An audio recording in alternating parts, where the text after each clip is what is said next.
Kombëtarja e Shqipërisë do të luajë përballë Serbisë më 7 qershor në stadiumin Arena Kombëtare. Kjo ndeshje është e vlefshme për kualifikuesit e botrorit. Ivan Gvozdenović, trajneri i Elbasanit, ka folur në Serbi për të përballje të nxehtë. Trajneri serb veçon disa lojtarë si të spikatur, ndërsa largon frikën për incidente. Shqipëria është ekip kombëtar i koordinuar mirë. Çdo lojtar ka dëshirë të paparë për sukses.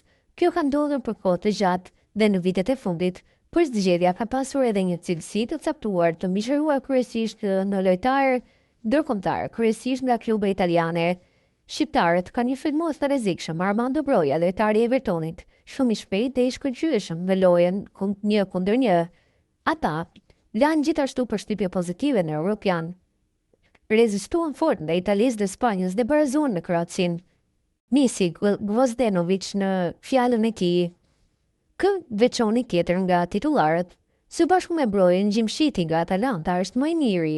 Përpara Portos është Strakosha me përvojë, i cili luan në AEK, ndërsa për Lazio ishte portier për një kohë të gjatë.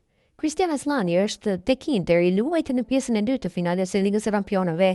Nuk është një lojtar që luan gjithmonë në klubin e Milanos, por është një lojtar shumë i rëndësishëm për ekipin kombëtar.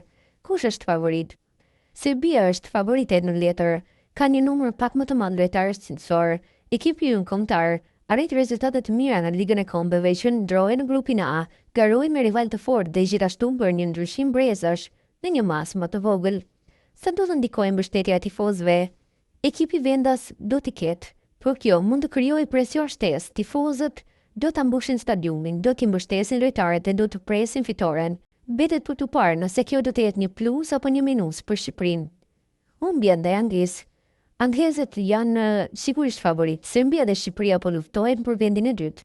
Shqiptarët janë në një situatë më specifike, sepse kanë luajtur tashmë dy ndeshje. Kombëtarja jo nuk ka luajtur asnjë, megjithatë, llogaritja është e njëjtë. Serbia gjithashtu dëshiron të fitojë dhe është në presion. Një barazim nuk do të ishte keq për ne. Ndeshjen e parë jashtë shtëpisë, megjithatë do të preferoja të mos bëja llogarit. Piksi dhe stafi i trajnerëve sigurisht e dinë se çfarë i pret në Tiranë. Ata e dinë cilësinë, punojnë çdo ditë me lojtarët tanë dhe janë të vetëdijshëm se sa shumë mund të jenë japin të shtunën. Interesimi i lartë për bileta. Është një derbi grupi, të dy ekipet kanë një motiv të madh për të kualifikuar në Kupën e Botës dhe është e kuptueshme që nuk ka bileta të mjaftueshme për të gjithë. Stadiumi është fenomenal dhe është kënaqësi të luash në kushte të tilla. A ka arsye për t'ju friksuar incidenteve? Më shqetëson pak kur dëgjoj se njerëzit po mendojnë negativisht në Serbi. Nuk ka arsye për incidente. Jam i bindur se organizimi do të jetë i mirë si në Tiranë ashtu edhe në Beograd. Duhet të shohim pozitivisht ndeshjen e së shtunës.